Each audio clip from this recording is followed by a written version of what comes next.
It's the county conversation, and this week we have a one-day cup special. Yes, the 100's starting, but who cares about the 100? We are a county cricket podcast. As ever, I'm joined by Nick Friend. My name is Cameron Ponsonby, and what we're going to have for you on this week's show is a little recap of the final from last year's One Day Cup.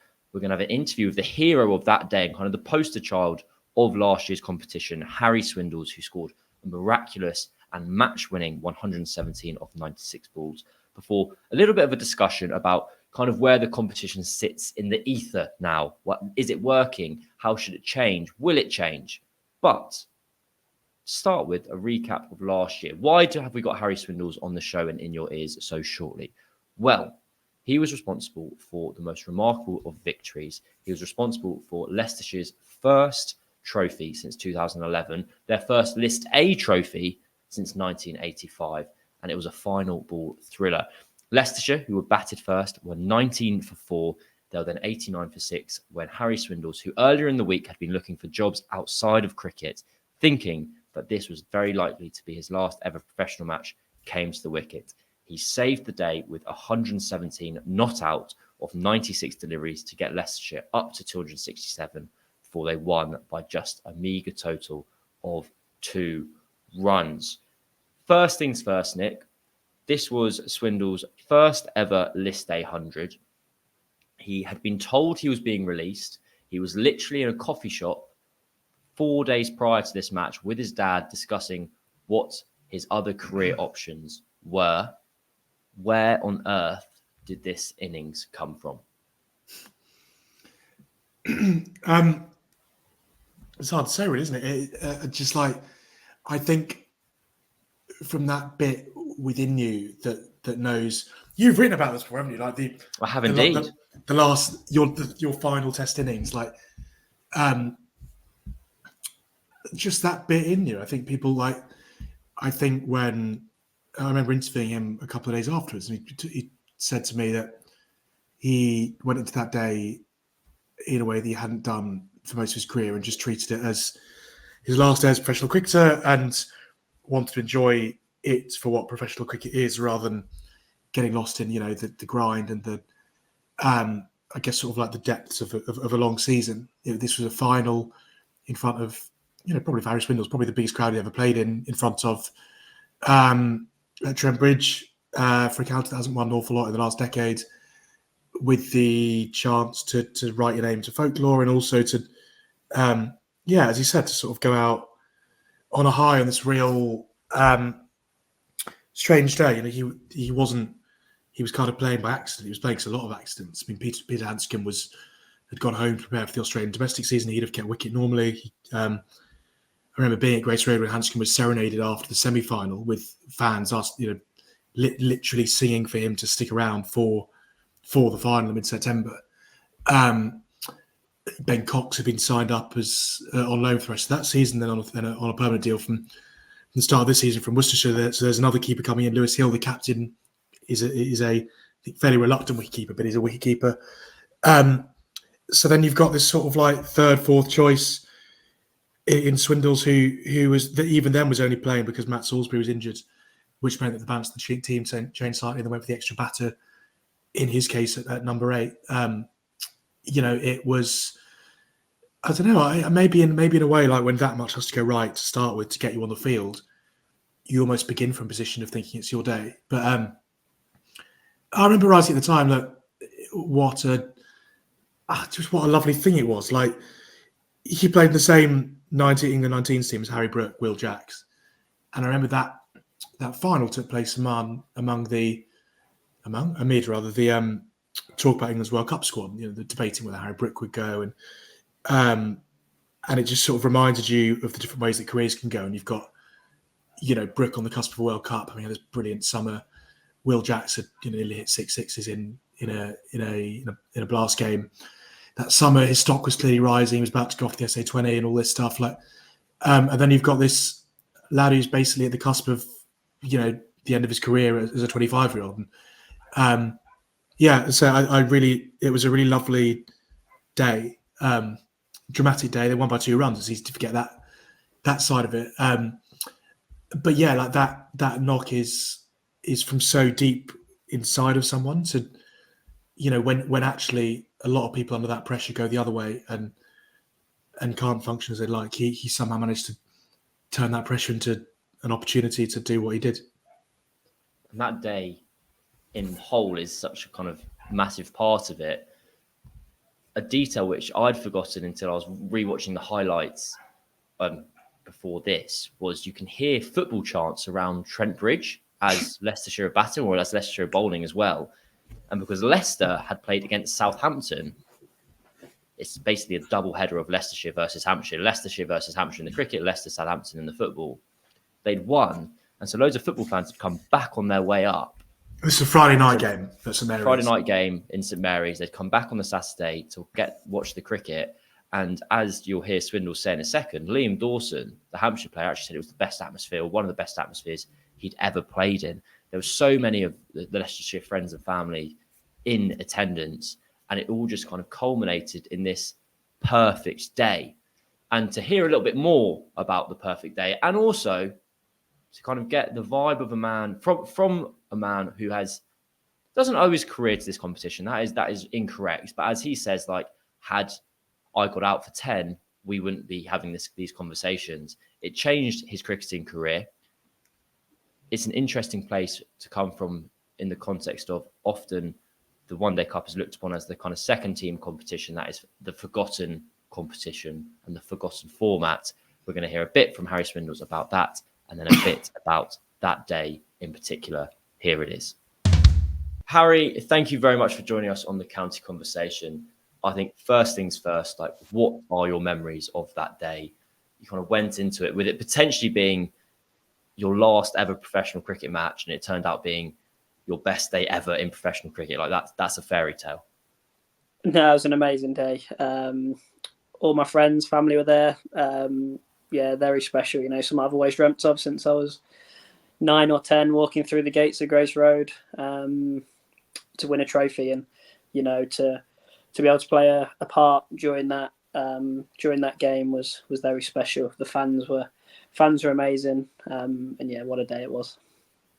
And kind of with the greatest of respect, like, where did it come from? Like, that is an innings of a lifetime. It's your first list A 100. I think, what was it, 117 not out of 96 to save a match, to save a final. Like, do you have any other performances in your lifetime, whether at like as a 13-year-old or in the club game, which kind of come close to that kind of that high? I'm not sure. My first class 100 was pretty special. I got a 171 that year as well against a good Somerset team. So, I don't think it's what I've always, wanted to do, score runs for Leicester. Obviously, it was my first list 800. I hadn't played that much that year, so I was due a few runs. And thankfully, they came out on that day.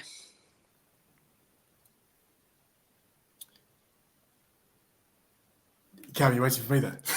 Yeah, also sorry. I told you the Google Doc, mate. You've got your name next to it. Sorry. Fuck yeah, sorry, okay. sorry. I'm looking at the wrong bit. I didn't know if you wanted more from me then. No. That's a just good moment for bit. me to be embarrassed after laughing at me for not having the Google Doc open, and then the Google Doc has it as his question. No, I'm with you. I'm with you. I was looking at the wrong section. I was trying to work out your answer. Sorry, lads. Do you want to do that again? No, we're fine. That's fine. I guess what we were joking, not joking. We were saying earlier today, like, the One Day Cup is obviously like an interesting comp for a lot of reasons. We'll get to that a bit later and stuff. But you've sort of become like the face of it. Certainly at the start of this year. Like, what does it? I don't mean this in a really profound way, but I don't know. Like, what is it to you? Because I guess you'd hardly played a white ball game at all last year. I think one or two games, like a few games in the Blast. Obviously, you had Peter Hansen keeping wicket, Ben Cox arriving.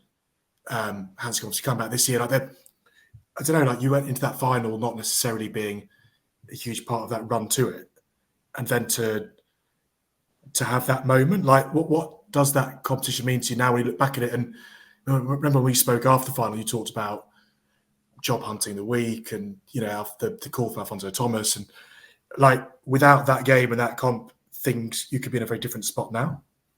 No, definitely. It's a competition that's very fond for me, and I know a lot of my teammates. It's a competition from last year's success that we've built on that as a club and as individuals. We're third in the Blast. I think we're third in the county championship. So as a group of players, we've took a lot from that. So I think for us as a club, it's a great opportunity to win games and to hopefully win another tournament. But yeah, that was the piece of success that we needed, I think, to really believe in ourselves and believe in each other. And it's great that we've took that forward into this season. We're in mid-July now, and we're still competing in all three formats, and as reigning champions in the 50 over comp. So it's a competition I hold very fondly, and it's a competition that from success we've built on, and we're changing the way we're perceived as a club, which is great to see. Are you kind of it's maybe an easy one for someone else to answer about you rather than for you to answer about yourself, but are you kind of like the perfect example of, I guess, when the One Day Cup became what it is now, being played alongside the hundreds, people sort of asked what it was for and who it was for. I don't know, like the boost it's given your career, but not only your career. Just thinking of someone like an Andy Ameed who scored a load of runs last year, Ed Barnard who had never really batted top order in white ball cricket before until scoring 600 runs. John Turner, who's gone on from there to obviously England stuff. Like, I don't know, like, are you a really good example for what this comp that was pretty maligned when it first came in its current form in like 2021 can actually achieve, as you said, sort of both personally but also as a club? No, definitely. There's still some, fantastic players playing in this format, and people will go from strength to strength. We've got Rahan. He's gone from strength to strength after playing in this competition. Jamie Smith, I suppose, in a similar boat.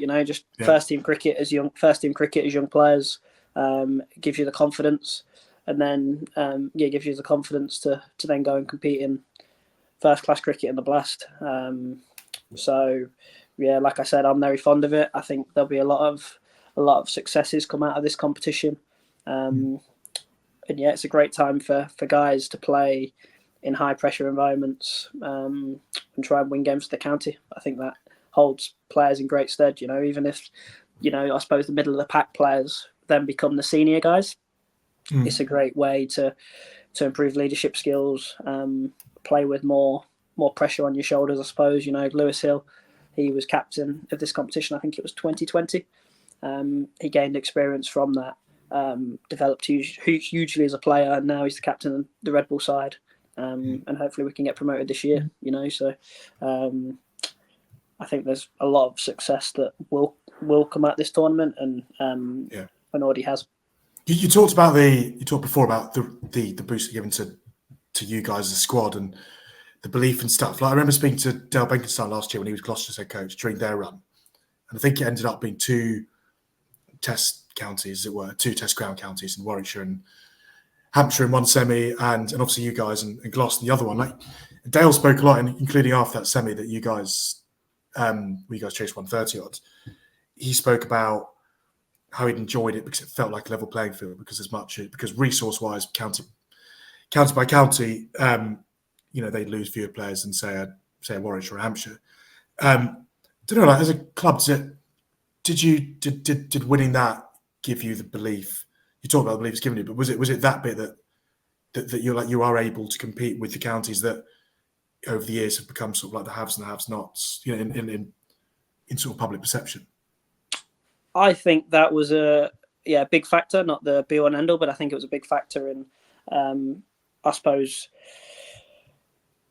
believing in ourselves, and the culture's been improving a lot. We've got a great culture at the club, and I think that partly helps from winning that competition. This year, like I said, there's been great opportunities. We've got 5 guys going into the 100, but we've still got a great squad of players that can compete in this competition. So it's a competition that we want to win again, and I believe we've got the squad to do it.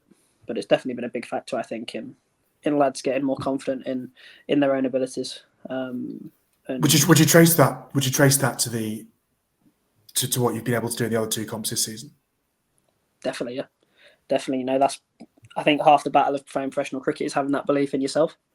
Once you've got that belief in yourself, I think you can achieve some pretty special things.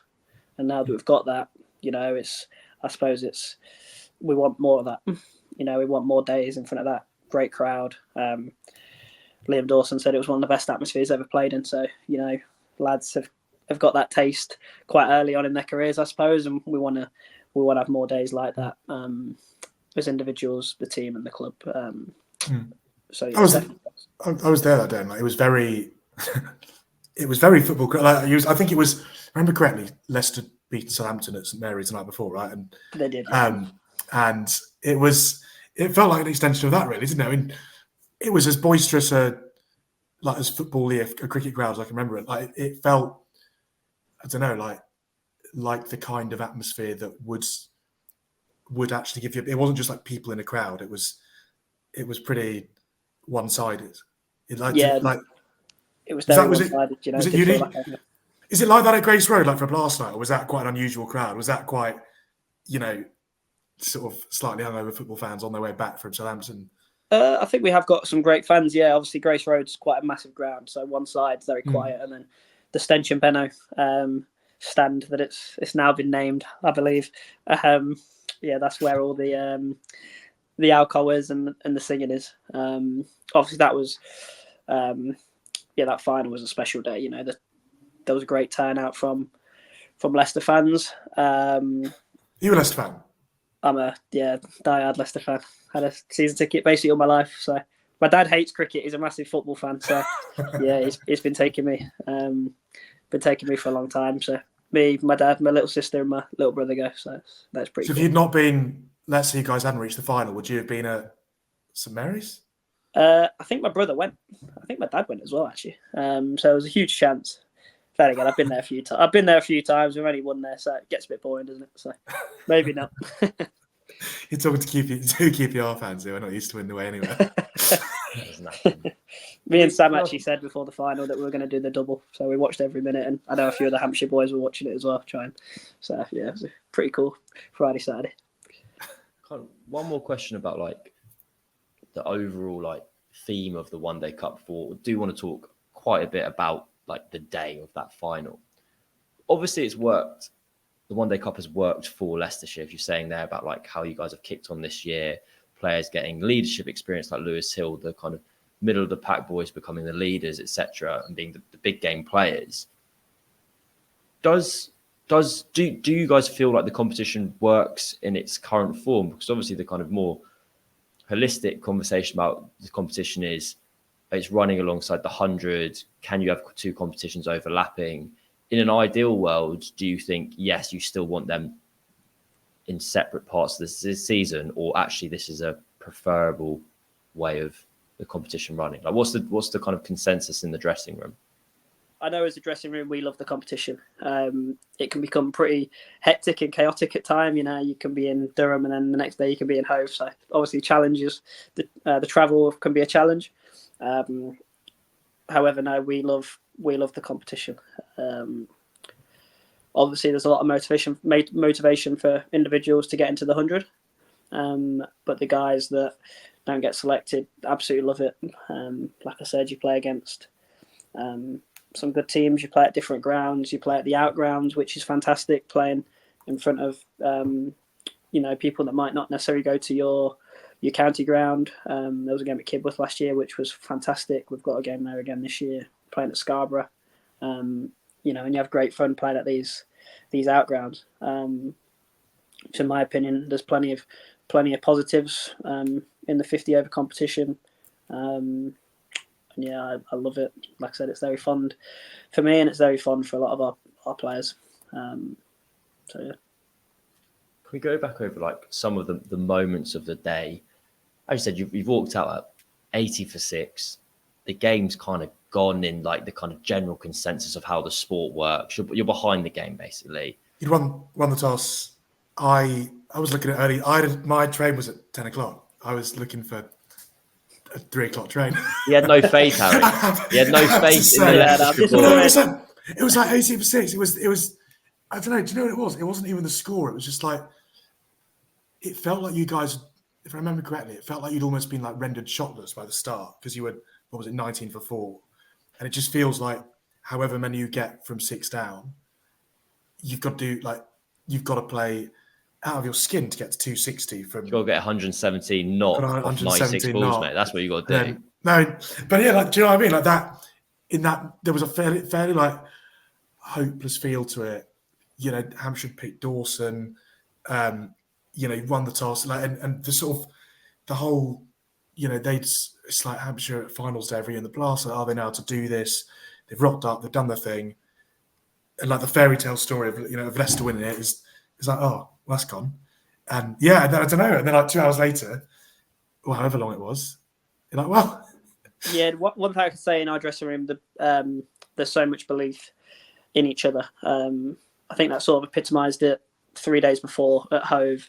500 to win, 2.5 sessions to both. So 5 sessions to bat. We were 15 short.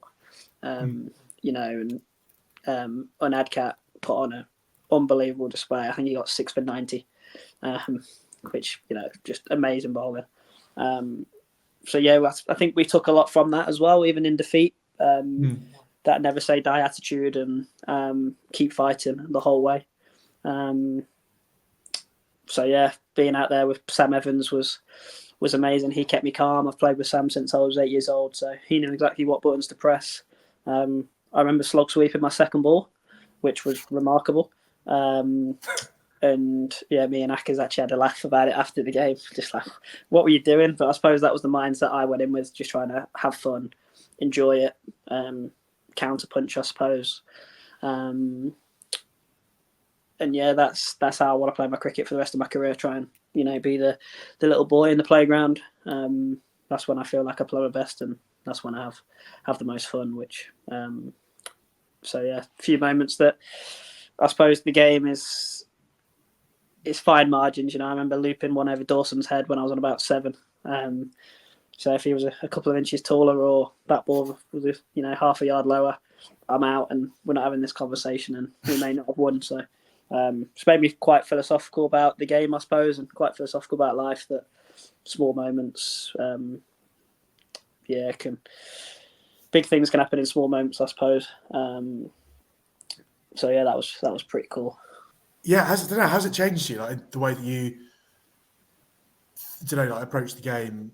Like I get like particularly that summer when you're not played that much, presumably like particularly the 2 stuff can become a bit of grinds, like the rigmarole around it. Like how much has it taught you to sort of think about professional cricket for what it is?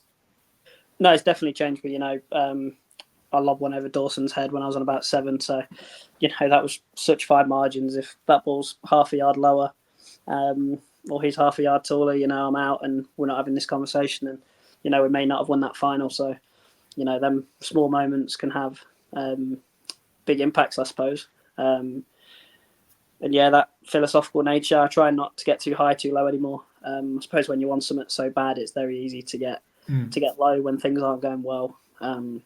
But I've took a lot of confidence from that knock. I try and help the youngsters as well a lot more than I maybe I would have done. And just try and give back as much as possible, but with my own game, try and make sure that I'm trying to have as much fun as possible, not let the external factors, which can sometimes feel like they're so much, when in reality they're quite small with what's going on in the world. You know, just trying to enjoy every minute, take everything for what it is, and try and have fun. And not that lets my standards slip or anything like that. I still want to improve every day and have more moments like that on a cricket field, because it was amazing. But yeah, just trying to enjoy every minute. Something we discussed, something Cam and I were discussing earlier, when reading back through the piece we'd done. Like, you obviously were job hunting, sort of in the process of looking around the Wednesday before the final. What happened after Saturday? Like, did you had you sent off applications? Did you sign up to, like recruitment firms? Did you suddenly have to turn around and go, not needed? Like, Nah, or... didn't apply anywhere. Me and my dad were in a coffee shop near my house. We were there for an hour and a half, 2 hours, just talking about different avenues that I'd like to go in and things like that. But there was no application sent. Just didn't have to turn anyone down. A nice father-son chat about the future, I suppose. I did a level 2 early October, so I got my coaching badges in, and something I did a lot during the winter, which was really valuable, I thought. Trying to help us, trying to help young players in Leicester. Did a lot of work at City Cricket Academy that I was there 5 days a week from the age of 9 to 16. Went to India with them a couple of times as well, and they helped me so much throughout my younger career, and they're still a great sounding board now. Just trying to help out as much as possible with their academy, which was great. But the mortgage advisor's on hold for a little bit. And just the last question from me and from us, I guess. How does a day like the final end? I don't think I'd quite appreciated how close a lot of the Leicestershire guys are, and how your housemates with a number of them, or you've lived with a number of them, you've known some of them since you were 8 years old. Is it the kind of 101 stereotype, beers on the square late in the evening, kind of just perfection, basically? Because that's what I want it to be. Yeah, so after the trophy parade, all the families came into the changing rooms. We sang our song. There was probably, I don't know, there must have been 100 people in there. It was pretty cramped, but it was a moment I remember for the rest of my life. Sharing it with everyone's family. We did the song. I was man of the match. I had to neck a beer, which was tough work. I think my mum was horrified.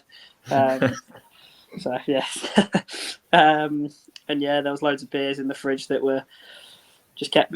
It was weird. They'd be empty, then there'd be 100 more beers in there. Then it'd be empty in about 10 minutes. So I don't know who stole them or drank them, but that was pretty cool. And then we got the bus back to the hotel, and again there must have been 100 people on that bus. Which was pretty crazy considering the day before there must have been about 15 people on it. So singing songs, and then a few drinks to celebrate in the evening when we got back to the hotel. The Hampshire boys were amazing. We all had a lot of drinks together, and then we all went out to a place in Notts all together. So that was very special. They were so gracious, and it was so nice to share that moment, I suppose, together, having beers and just reminiscing, I suppose, about the day, and so much mutual respect between the teams, which was amazing. Thank you once again to Harry for his time there. Nick, the One Day Cup, does it work in its current format where it clashes with the 100? Will it stay this way? Is it working for the English game, or is it just a massive kind of fudge of formats? Probably all of the above. It works because it's because the 100 isn't going anywhere, and none of the formats as it stands are going anywhere. So you've got 4 formats to fit into one season. The only way you can do that is by playing one alongside the 100. It works because this is the one that as it stands, the counties in the game think is most sensible to play at the same time. I think I broadly agree. Mainly because if you played the One Day Cup at the, where it used to be, let's say in April, early May, England would still go to a World Cup without their 50-over players having played much 50-over cricket, because the majority of that squad will be at the IPL in March, April, May. So I don't really buy that argument that if you drop it into April, suddenly England become a brilliant 50-over team again. I also don't buy the argument they became a terrible 50-over team overnight, or at all. I do think it works for what it has become. Look, would it be a better tournament if you had everyone 18 first choice first 11s out there? Absolutely, it would be. But it has become something in the last 3 years. it's I would semi compare it to the League Cup, to football's League Cup. Not, I know the reasons are different. I know players, are playing elsewhere, but there is a bit of that in there where you've got, where, as we saw with Leicester at the end of last season, it remains a competition that teams want to win. Kent as well, Kent, Glamorgan, Leicester have been through really good winners. Like, you saw what it meant. I remember seeing half of the Kent squads, so all the Kent lads who were playing in the 100 who couldn't take part at the final, just come along as supporters. I remember the Glamorgan captain, I think it was Chris Cook, was back for the hundreds. He was running drinks as 12th man in the final. It means, Glamorgan hadn't won a trophy in years. It might have even been there. In fact, I think it was their first final victory when they won in 2021. Maybe it's like the Europa Conference League. No, it is. Yeah, honestly, there are parallels. And the one difference is that with all these other tournaments we're comparing it to, of course, counties or football clubs, let's say, aren't losing their players to another team. But if you can move past that, yeah, I think you're right. Like, it is the Europa Conference League. It is the League Cup. But crucially, it's still professional sport. And like one of the narratives I really disliked early on in the comp, and I think we've mainly lost, is the idea that actually that from some county fans who said, this isn't my team. It's like, well, it is your team. They're contracted pros. And if these 5 players who are missing to the 100 are missing to England, this would be your team. I've never really bought the idea that you can both support your county and not get behind the One Day Cup. And I think the game has moved past that. And I think actually some of the crowds, particularly last year in the One Day Cup, maybe on the back of a bit of Ashes fever and stuff, it was ending in July. There were some fantastic crowds, whether that was at New Road, the Oval. Just trying to think of where I was at. Just all over the shop. There were really, really good attendance figures. Grace Road, that semi-final. Sean Jarvis had called it the biggest game of Leicestershire's decade, of the last decade of Leicestershire. That semi-final, obviously, then eclipsed by the final. But and actually, as Harry talked about there, it has created it's given Leicestershire a lot of self-belief as a club. They're third in the Blast, they're third in Championship in the second division of the Championship. Gloucestershire is certainly better for it. They were semi-finalists last year. I remember Dale Beckenstein saying to me a few times during the comp, but actually the thing he really enjoyed about it was that he felt it put his team on a level playing field, and that wasn't to denigrate his players, but it was to make a point about the number of players he has, and that actually the level playing field isn't about quality, but it's about quantity of resource. And suddenly you've got all these teams who are in a similar boat when it comes to not being able to rotate your seamers, let's say week after week. Everyone's seamers might be at 70% come the end of the group stage, rather than going away to play Surrey, for example, and they're on they're able to rest 2 or 3 guys and have 2-3 guys fresh and not really sort of dilute the quality of their attack. That's not to say the likes of Surrey, Somerset, Lancashire. I think you lose more than anyone. Those 3 counties, maybe Warwickshire as well. It's not to say they can't win it. Warwickshire was semi-finalist last year. Surrey's top 5 last year had Dom Burns. Dom Burns is not a person. Dom Sibley, Roy Burns, Ben Folkes, Ryan Patel, Ben Geddes. It's a pretty good top 5 in any format for any domestic team in the country. So I think it has played a more significant and better role in the game the last 4 years, and I think a lot of people thought and feared it would do when it first transpired. This is what the arrangement would be. I certainly think the other big thing was the shift last year to allow 100 players not playing at their 100 team to come back and play in the One Day Cup. For sure, that was really important. Helped the quality, and also just think it helped both sides help players on both ends of this. You don't want to not be playing. So if you're sat on the bench at the 100 for a month, that doesn't help anyone. That was what Jamie Smith did for a month in August, a couple of years back. And the year before that, he had either turned down 100 gig or not into the draft, did he? Because he played every game in the One Day Cup. So it's to answer your question, I think it does work. I think it does work. Maybe not in the way that the pre-2021 One Day Cup worked, but I think it's found its spot in this awkward position, and I think the counties have really made it work. And I think with that compromise from the ECB, between the ECB and the 100 teams as well, around player movement, that has made it work as well. I think there can still be more movement there. But yeah, it's and I really enjoy covering it. To be honest, it's still cricket.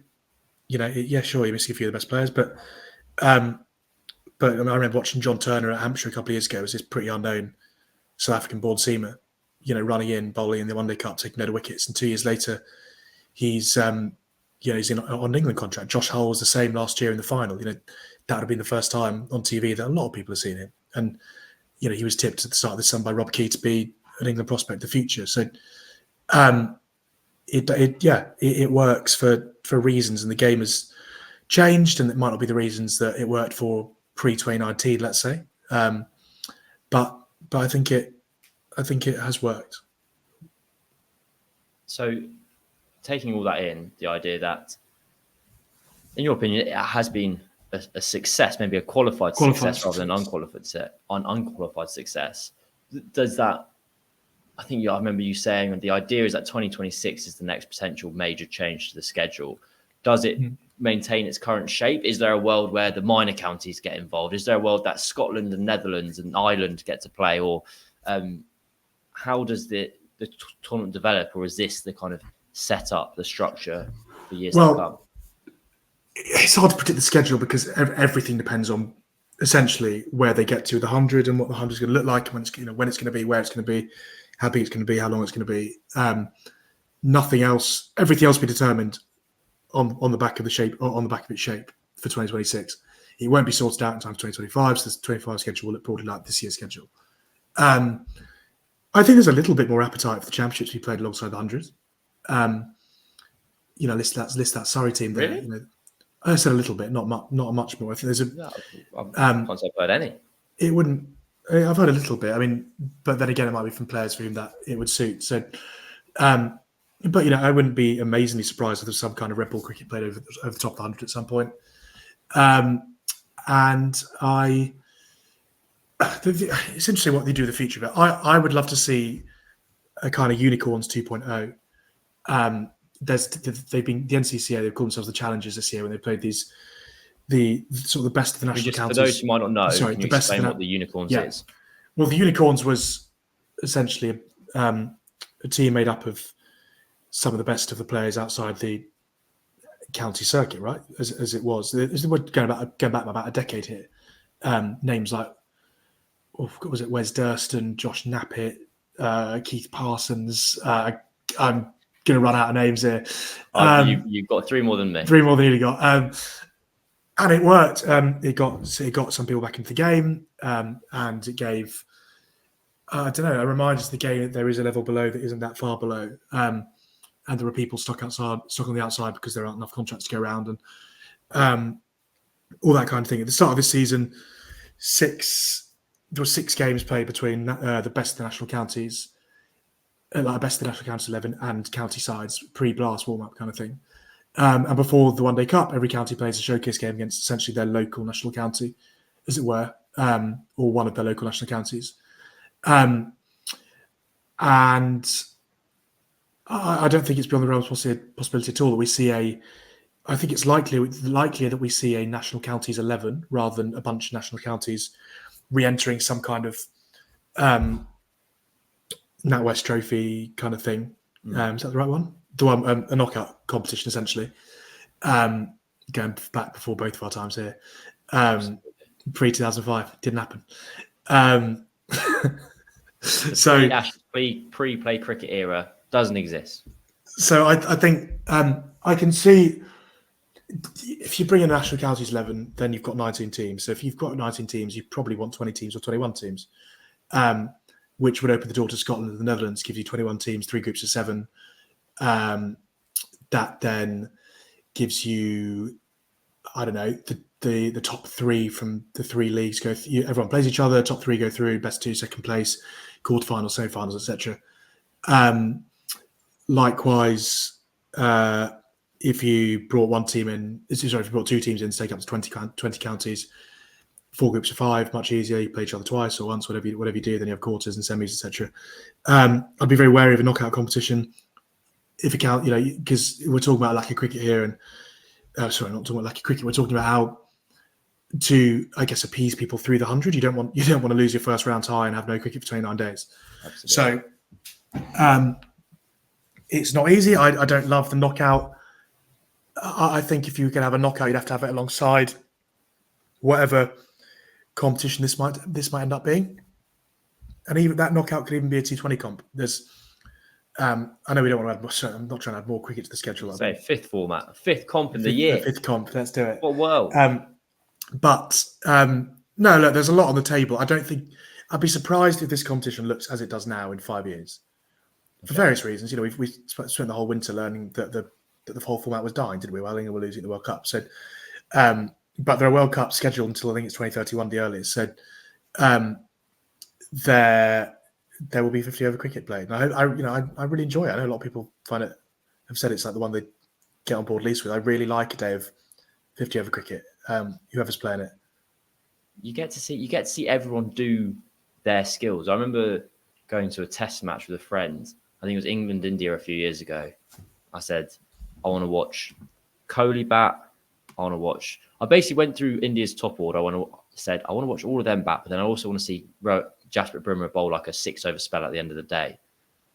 And my mate was like, so you want to go to an ODI? And I was like, yes, that is what I want to see. I want to see run a ball, etc. And I also think there's something really, this is a minor point to end on, but we're going to end on it nonetheless. I think there'd be something very sad if there is no formats played at the professional level that replicates what's played at the club game. And whether that's actually something to hold on to, I don't really know.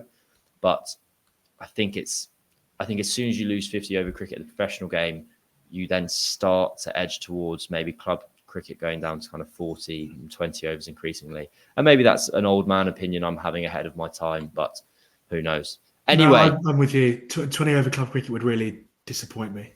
I want to grind out a really ugly losing draw over 7.5 hours of play. Well, I don't want to do that. I would quite like to win or lose a game of 50 over cricket, maybe 45 if I was playing in the Whipple in Bristol. Anyway, that has been the kind of preview to the One Day Cup, which will be starting this time next week, or probably this time next week by the time this is in your ears or in your eyes on YouTube.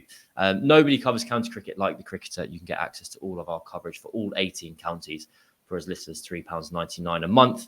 The team at The Cricketer have won the outstanding online coverage of domestic cricket prize at the ECB for the last 6 years running, so you do not have to take my word for it. Just click in the show notes to subscribe. Thank you, Nick. Thank you to Harry, who joined us earlier. I've been Cameron. He's been Nick. Harry was Harry. We'll see you or speak to you again next week.